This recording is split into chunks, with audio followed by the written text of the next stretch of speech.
दोस्तों, स्वागत है हमारे चैनल पर। आज हम आपको ले चलते हैं 7वीं और 8वीं सदी के उस सुनहरे दौर में, जब इस्लाम का सूरज न केवल अरब में बल्कि उत्तरी अफ्रीका और यूरोप तक अपनी रोशनी फैला रहा था। ये कहानी है एक ऐसे शख्स की जिसने अपनी तलवार, बुद्धिमानी और इस्लाम के प्रति अटूट निष्ठा से इतिहास के पन्नों को हमेशा के लिए रोशन कर दिया। ये थे मूसा बिन नसीर, एक योद्धा, एक रणनीतिकार, एक प्रशासक और इस्लाम का सच्चा सिपाही, जिसने उत्तरी अफ्रीका को एकजुट किया, स्पेन की फतह की और यूरोप में इस्लाम की नींव रखी। यह कहानी सिर्फ युद्ध और विजय की नहीं है, बल्कि साहस, धैर्य और एक ऐसी सभ्यता की है जिसने दुनिया को नई दिशा दी। तो तैयार हो जाइए इस महान फातेह की रोमांचक, प्रेरणादायक और भावनात्मक यात्रा को जानने के लिए। मूसा बिन नसीर का जन्म 640 ईस्वी में यमन के एक प्रतिष्ठित और धार्मिक परिवार में हुआ था। उनके पिता नसीर बिन अब्दुर्रहमान खलीफा हजरत उमर और खलीफा हजरत उस्मान के समय में एक सम्मानित व्यक्ति थे, जो अपने धार्मिक और सैन्य योगदान के लिए जाने जाते थे। मूसा का परिवार लखमी कबीले से था, जो उस समय अरब में प्रभावशाली था। उनके पिता ने उन्हें इस्लाम की गहरी शिक्षा दी, जिसमें कुरान, हदीस, इस्लामिक कानून, फ़िक़्ह शामिल थे। मूसा को बचपन से ही इस्लामिक मूल्यों जैसे न्याय, धैर्य और समर्पण की शिक्षा मिली। मूसा को घुड़सवारी, तलवारबाजी और युद्ध की रणनीतियों में प्रशिक्षित किया गया। कहते हैं कि किशोरावस्था में ही मूसा ने अपनी बुद्धिमानी और साहस का परिचय देना शुरू कर दिया था। एक मशहूर किस्सा है, जब उनके गांव में दो कबीलों के बीच विवाद हुआ तो मूसा ने अपनी कूटनीति से उसे सुलझा लिया। उसने उनके नेतृत्व की झलक दिखाई दी। उनके दिल में इस्लाम का प्रचार और अपने लोगों की रक्षा का जुनून था। मूसा का सपना था कि वो इस्लाम को नई ऊंचाइयों तक ले जाएं, और यही सपना उन्हें उमैयद खलीफा के दरबार तक ले गया। 7वीं सदी के अंत में उमैयद खलीफा इस्लामिक साम्राज्य को मध्य एशिया, उत्तरी अफ्रीका और यूरोप की ओर विस्तार देने में जुटे हुए थे। मूसा बिन नसीर की प्रतिभा और निष्ठा को देखते हुए खलीफा अब्दुल मलिक ने उन्हें मिस्र में महत्वपूर्ण सैन्य और प्रशासनिक जिम्मेदारियां सौंपीं। मिस्र में मूसा ने स्थानीय विद्रोहों को कुशलता से दबाया और इस्लामिक शासन को मजबूत किया। उन्होंने स्थानीय लोगों के साथ कूटनीति का उपयोग किया और इस्लाम की शिक्षाओं को फैलाया। उनकी रणनीति और अनुशासन ने खलीफा के दरबार में उनकी ख्याति बढ़ाई। 698 ईस्वी में मूसा को उत्तरी अफ्रीका इफ्रीकिया का गवर्नर बनाया गया। यह क्षेत्र उस समय बर्बर कबीलों और बेजानटिन सेनाओं के प्रभाव में था, जो इस्लाम के प्रसार में बाधा डाल रहे थे। मूसा ने अपनी कूटनीति और सैन्य कौशल से बर्बर कबीलों को एकजुट किया। उन्होंने बर्बर नेता कुशैला के विद्रोह को दबाया और तंगियर्स, आधुनिक मोरक्को तक इस्लामिक कानून का विस्तार किया। उनकी रणनीति थी, पहले दिल जीतो फिर क्षेत्र। मूसा ने बर्बर कबीलों को इस्लाम की सुंदरता से परिचित कराया, जिसके कारण कई कबीले स्वेच्छा से मुस्लिम बन गए। उन्होंने स्थानीय लोगों को अपनी सेना में शामिल किया, जिससे उनकी सेना और मजबूत हो गई। उत्तरी अफ्रीका में मूसा बिन नसीर ने न केवल सैन्य विजय हासिल की, बल्कि एक स्थिर, समृद्ध और इस्लामिक सभ्यता की नींव रखी। उन्होंने कैरवान, आधुनिक ट्यूनीशिया को अपनी राजधानी बनाया और वहां उक़बा बिन नाफ़े की मस्जिद को और भव्य बनवाया।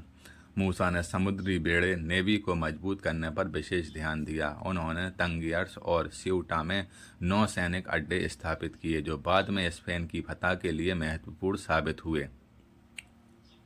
मूसा ने स्थानीय अर्थव्यवस्था को बढ़ावा देने के लिए व्यापार को प्रोत्साहित किया। उन्होंने सड़कों, पुलों, नहरों और मस्जिदों का निर्माण करवाया, जिससे उत्तरी अफ्रीका और इस्लामिक सभ्यता का एक महत्वपूर्ण केंद्र बन गया। उनकी सेना में बर्बर और अरब सैनिकों का मिश्रण था। मूसा ने उनकी एकता को अपने सबसे बड़ी ताकत बनाया। उन्होंने तारिक बिन ज़ियाद जैसे प्रतिभाशाली सेनापतियों को प्रशिक्षित किया, जो उनकी दृष्टि को साकार करने में महत्वपूर्ण भूमिका निभाने वाले थे। मूसा ने कैरवान में एक प्रशासनिक ढांचा स्थापित किया, जिसमें इस्लामिक कानून और स्थानीय परंपराओं का मिश्रण था। उन्होंने स्थानीय लोगों को प्रशासन में शामिल किया, जिससे उनकी लोकप्रियता और बढ़ी। 711 ईस्वी में मूसा बिन नसीर ने अपने जीवन का सबसे महत्वपूर्ण और ऐतिहासिक मिशन शुरू किया, स्पेन की फतह। उस समय स्पेन में विसिगोथ राजा रोडेरिक का शासन था, लेकिन उनका साम्राज्य आंतरिक विद्रोह, भ्रष्टाचार और कमजोर नेतृत्व के कारण बिखर रहा था। मूसा ने इस अवसर को पहचाना और अपने सबसे भरोसेमंद सेनापति तारिक बिन ज़ियाद को 7,000 सैनिकों के साथ जिब्राल्टर भेजा। तारिक ने जिब्राल्टर की चट्टान पर कदम रखते ही अपनी नावें जलाने का आदेश दे दिया और अपनी सेना से कहा कि आगे समुद्र है, पीछे दुश्मन, अब केवल जीत का रास्ता है। यह एक ऐसा क्षण था जिसने इतिहास को हमेशा के लिए बदल दिया। जुलाई 711 में तारिक ने ग्वाडलेट की लड़ाई में रोडेरिक की विशाल सेना को हराया। यह एक ऐतिहासिक जीत थी जिसमें तारिक की छोटी सी सेना ने अपनी रणनीति और साहस और अनुशासन से विसिगोथ साम्राज्य को ध्वस्त कर दिया। तारिक की सफलता को देखकर मूसा ने 712 ईस्वी में स्वयं 18,000 सैनिकों के साथ स्पेन में प्रवेश किया। उन्होंने कार्डोबा, टोलेडो, साबेल, जारागोजा और ग्रेनेडा जैसे प्रमुख शहरों पर कब्जा किया। मूसा और तारिक की जोड़ी ने न केवल सैन्य विजय हासिल की बल्कि स्पेन में इस्लामिक संस्कृति और प्रशासन की नींव रखी।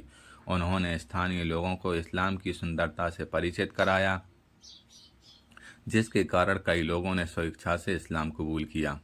मूसा की रणनीति थी वो युद्ध के साथ साथ दिल भी जीतें। उन्होंने स्थानीय लोगों के साथ सहानुभूति और सम्मान का व्यवहार किया, जिसने उनकी फतह को और मजबूत किया।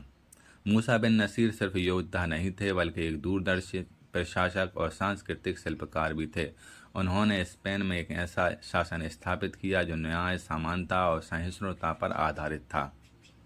मूसा ने गैर मुस्लिम ईसाइयों और यहूदियों और धार्मिक स्वतंत्रता दी। उन्हें धिम्मी का दर्जा दिया, जिसके तहत उनकी संपत्ति, धर्म और संस्कृति सुरक्षित रही। इस उदारता के कारण यहूदी समुदाय, जो विसिगोथ शासन में दबा हुआ था, ने मूसा के शासन का स्वागत किया। मूसा ने मस्जिदों, स्कूलों, पुस्तकालयों और विश्वविद्यालयों का निर्माण करवाया।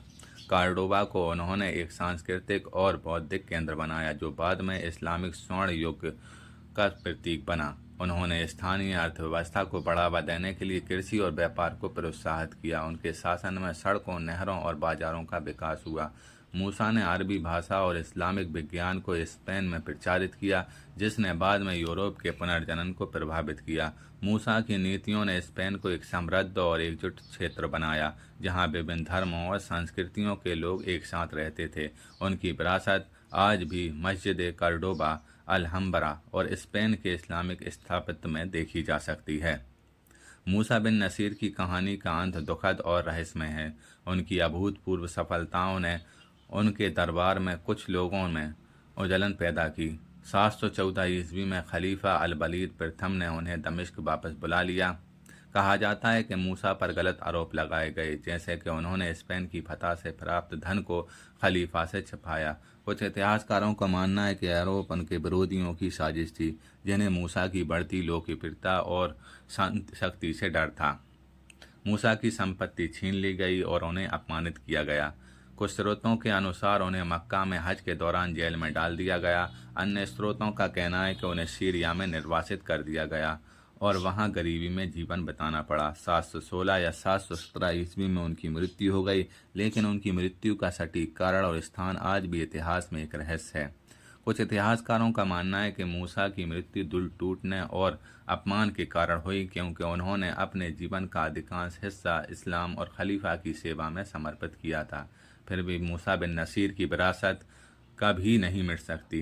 उनके द्वारा स्थापित इस्लामिक सभ्यता ने स्पेन को सदियों तक प्रभावित किया और यूरोप में इस्लाम की नींव रखी। मूसा बिन नसीर की विरासत केवल युद्ध और विजय तक सीमित नहीं थी।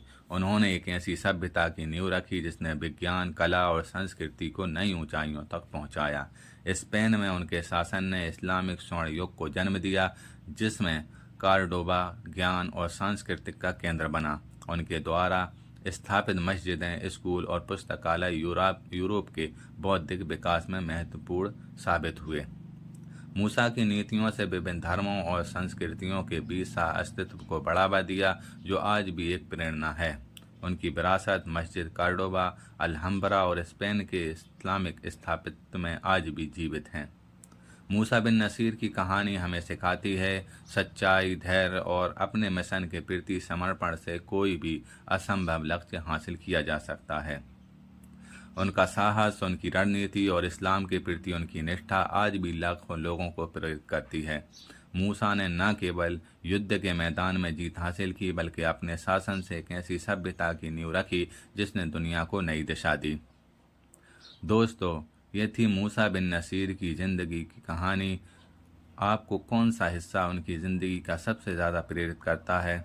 क्या यह उनकी स्पेन की फतह, उनका प्रशासन, उनकी धैर्य, उनकी सांस्कृतिक विरासत या उनकी इस्लाम के प्रति निष्ठा? कमेंट में ज़रूर बताएं। मिलते हैं अगली वीडियो में।